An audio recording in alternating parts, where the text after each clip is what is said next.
Right, Honda Dresda. Had a little bit of time to play. I've sorted the brakes out. You won't believe what that was like in there. It was like brown glue. We don't think this has run for 26 years. I've span the engine over and got the oil round. I'm going to try and see if we can start it. I've got the insurance. Let's have a go.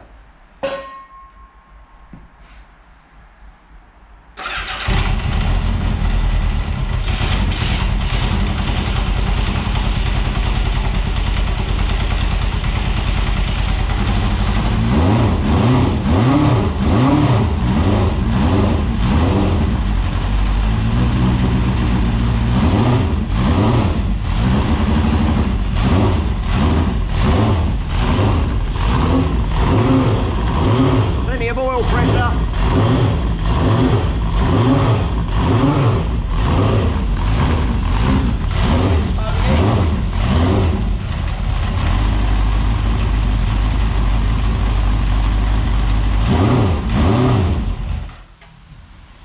Well, there you go. Actually runs, so we probably haven't got a lot of problems with the engine, you know, valve clearances, set the carbs up, blah blah blah blah. So now I've just got to strip it all and restore it all.